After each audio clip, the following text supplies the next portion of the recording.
Moyen Âge européen, s'étendant approximativement du Veuve au XVe siècle, a été une période profondément marquée par la religion.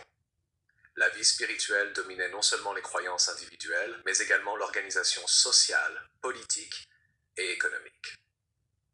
Les ordres religieux, qu'ils soient monastiques ou mendiants, et les mouvements de réforme qui en découlèrent ont joué un rôle central dans la transformation de l'Église, dans la vie urbaine et rurale, et dans la dynamique intellectuelle et culturelle de l'époque.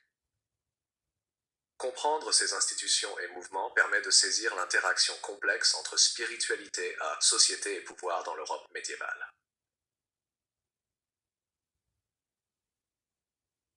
Les ordres monastiques traditionnels. Dès les premiers siècles du Moyen Âge, les monastères ont constitué le noyau de la vie religieuse et intellectuelle européenne. Inspirés par la règle de Saint Benoît, XVIe siècle, les moines bénédictins incarnaient une forme de vie centrée sur la prière, le travail manuel et l'étude. Le principe de l'ora et labora, prie et travail, structurait le quotidien monastique. Les monastères servaient non seulement de centres spirituels, mais aussi d'institutions éducatives et économiques. Ils copiaient les manuscrits, préservaient le savoir antique et formaient des élites intellectuelles. Au fil du temps, d'autres ordres apparurent, chacun avec ses spécificités. Les cisterciens, fondés en 1188 à Cîteaux par Robert de Molesme, cherchaient un retour à la pureté bénédictine, en privilégiant l'ascèse stricte, le travail manuel et l'isolement. Ils développèrent l'agriculture et l'économie rurale à travers la construction de granges et l'essor des terres cultivées. Leur modèle d'efficacité et de discipline influença profondément la chrétienté occidentale. Les Chartreux, fondés par saint Bruno en 1084, proposaient une vie encore plus austère, alternant solitude et prière. Chaque ordre monastique reflétait une approche particulière de la spiritualité, oscillant entre engagement communautaire et retraite contemplative. Ces institutions, profondément ancrées dans le tissu social, devinrent également des acteurs politiques et économiques puissants, possédant des terres et jouant un rôle dans les relations avec les seigneurs et les rois. Les ordres mendiants et l'urbanisation. À partir du XIIIe siècle, la transformation des villes et l'essor du commerce ont engendré de nouveaux besoins spirituels. Les populations urbaines, souvent déconnectées des monastères ruraux, réclamaient une présence religieuse plus immédiate. C'est dans ce contexte que naquirent les ordres mendiants, dont les franciscains et les dominicains sont les plus célèbres.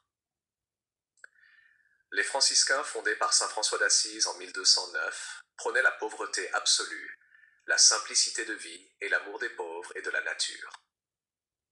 Leur charisme résidait dans la proximité avec le peuple et l'exemple de vie humble. Les dominicains, fondés par saint Dominique en 1216, se concentraient sur l'étude, la prédication et la lutte contre l'hérésie, notamment les cathares dans le sud de la France. Ces ordres mendiants étaient mobiles, flexibles et profondément insérés dans le tissu urbain, participant à l'éducation populaire, à l'organisation de confréries et au débat intellectuel. Le succès de ces ordres témoigne de la capacité de l'Église à s'adapter aux mutations sociales. En offrant une alternative à la rigidité des monastères ruraux, ils répondirent à la soif de spiritualité et d'action sociale qui caractérisait les villes médiévales. Les universités médiévales, elles-mêmes en plein essor, devinrent des foyers de formation pour les frères mendiants, renforçant leur influence intellectuelle. 3. Les mouvements de réforme au sein de l'Église. Tout au long du Moyen Âge, l'Église fut confrontée à des critiques internes et externes, souvent liées à la richesse excessive, à la corruption et aux pratiques perçues comme contraires à l'esprit évangélique. Les mouvements de réforme cherchèrent à restaurer la pureté spirituelle et à recentrer la vie religieuse sur la prière, l'austérité et le service. L'un des premiers grands mouvements fut la réforme clunisienne, initiée au XIe siècle à Cluny. Les abbés clunisiens promurent une stricte observance de la règle bénédictine, l'indépendance vis-à-vis des seigneurs locaux et un renforcement de la centralisation monastique. L'accent mis sur la liturgie, la prière continue, et la beauté artistique contribua à l'influence de Cluny dans toute l'Europe occidentale. Au IIe siècle, la réforme cistercienne prolongea cette dynamique en accentuant la simplicité et la discipline. Parallèlement, de petites communautés spirituelles, souvent appelées ermites ou chartreux, reflétaient un désir de renouveau personnel, parfois critique vis-à-vis des structures institutionnelles lourdes.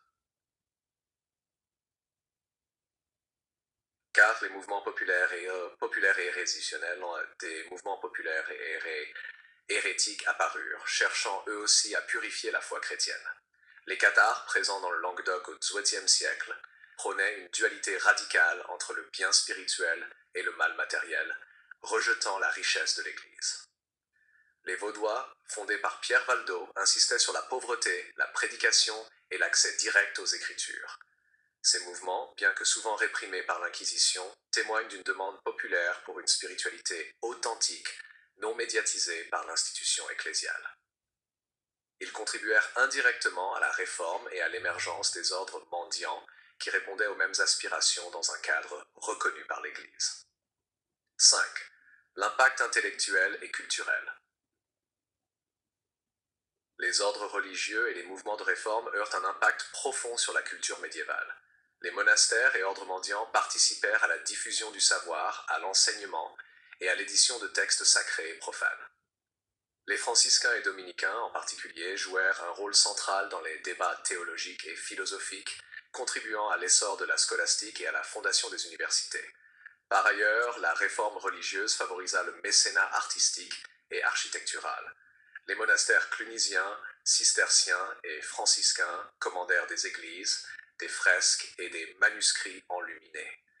Ces œuvres reflétaient une vision théologique du monde, où l'art servait la spiritualité et l'édification morale.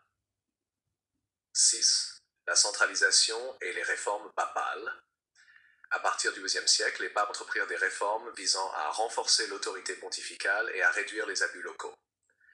La réforme grégorienne, initiée par le pape Grégoire VII, lutta contre la simonie, vente de charges ecclésiastiques, et le nicolaïsme, mariage des clercs. Elle chercha également à affirmer la primauté de l'Église sur les pouvoirs laïques. Ces réformes papales s'accompagnèrent d'une structuration hiérarchique plus stricte, d'une centralisation du pouvoir et d'un encadrement plus rigoureux des ordres religieux. Elles participèrent à la création d'un réseau européen unifié par la foi, la discipline et la hiérarchie ecclésiastique. Héritage et influence. L'héritage des ordres religieux et des mouvements de réforme médiévaux se retrouve dans de nombreux aspects de l'Europe moderne. Ils ont contribué à la structuration des villes, au développement économique par l'agriculture et le commerce, à la diffusion du savoir et à la création de structures éducatives durables. Leur influence spirituelle et morale a également façonné la pensée européenne, en intégrant la recherche de la vertu, de l'austérité et du service dans la vie sociale. De plus, ces mouvements préfigurèrent les grandes réformes religieuses du XVIe siècle, y compris la réforme protestante. En ce sens, la période médiévale ne fut pas seulement une époque de piété et d'ascèse, mais également un laboratoire de réforme, d'innovation sociale et intellectuelle.